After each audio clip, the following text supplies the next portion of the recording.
sitting here on our set with us. You can call it the Ebola robot.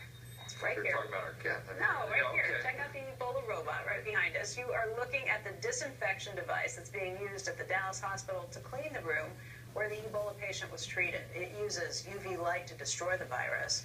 More than 200 hospitals are using this germ-zapping robot for cleaning various diseases. Joining us right now is Morris Miller. He is the chief executive of Xenex Disinfection Services. It makes that device. And Morris, thanks for being here this morning. Good morning. Thank you. So how long has this thing been around? So it's been around in hospitals for about 2 years.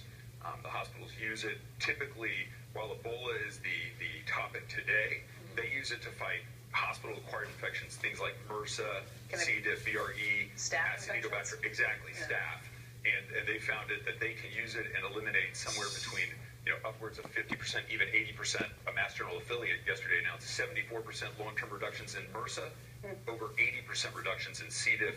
They've never had reductions like that. How does it work? You just roll it into a room? You roll it into a room. It has a pulse xenon lamp. It's 25,000 times brighter than sunlight. This is new technology. So the old technology was to use mercury light bulbs. It would take about 2 hours and 15 minutes to do it with a new mercury light bulb. You can accomplish that same thing in 5 minutes with the Xenex robot.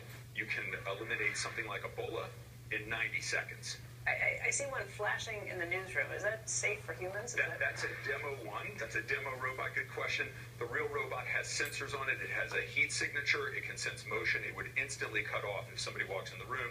In over 250 hospitals, we don't have any reports of exposures or anything. But it would damage you if you were exposed to that sort of light? If you were exposed to it for a long period of time, it could cause retinal, like eye damage over an extended period. A few pulses isn't going to hurt you whatsoever. And it doesn't penetrate the epidermis, so that's not a problem either. It seems like a great idea and very necessary, particularly when you start thinking about MRSA. Does it work on the flu? Does it work on, like, the enterovirus? Sure, the enterovirus, the EV68 that came out last week, it can work against. Hospitals use it all the time for norovirus, which is very frequent. That's the same thing that brings back cruise ships, so we can eliminate that on cruise ships. When you think about the problem, 2 million Americans a year get the infections, 100,000 die.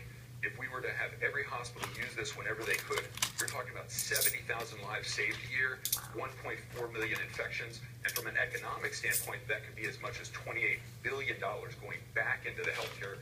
It's the traditional ounce of prevention, pound of cure. I want one of these things for my kids' schools, but my guess is it's a little more expensive than a school system could afford. If you have a school, we frequently get called by that, and we'll just as a public service, we'll go out and we'll disinfect schools where they're having staff go around and infecting athletes. Morris, what patent protection might exist such that competitors can't easily match or exceed what you have now? So there's patents on the core technology that we have, and then we also have 12 other patents that really define how the robot is used, ways to enhance it. That there's different mixtures of xenon gas that you can use. There's ways of pulsing the robot really to optimize its use, and we've done that specifically to fight infections. That's a way to optimize and make it work. I mean, a person could just use a powerful UV light, but people don't want to go into where these places are. That's part of the whole. So these are all operated by housekeepers. So Becky's question, your question, the housekeeper rolls it into a room. They run it on the left side of the bed. They exit the room. It runs on the left side of the bed automatically. It goes up. It goes down over a 5-minute period. Then they come in and they'll flip a remote control, a nurse's call button, a telephone handset, and we train them. If it can be seen, it can be cleaned. So if a drawer was closed, open it up.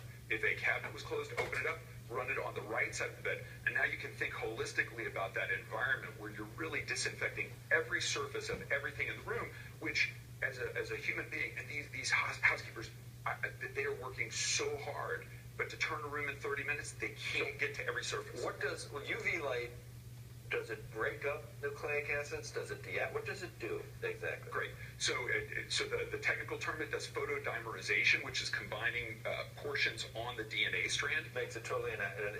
Makes it inactive. And RNA as well. RNA, right. And then it does photosplitting, which is splitting the phosphate backbone of the DNA. It does photohydration because it heats it up and cools it down really quick. It puts a water molecule. No way to put it back together. No way. And then photocross-linking, which is like splitting open the eggshell. Do some different pathogens require longer UV exposure? Are there any that are immune to it? They're not. One of the other unique things about pulse xenon is its broad spectrum, so it's all across 200 to 300 nanometers, so across the disinfecting spectrum, whereas the old technology was only at 253.7 nanometers. So it's wherever a pathogen is vulnerable, we're going to get 253.8. 250. That's good. I have no idea what you're saying. Fascinating. And so it's big enough that anything that you're talking about, it's going to be able to deactivate it. Yeah, we're constantly asked, can it get HIV? Yes.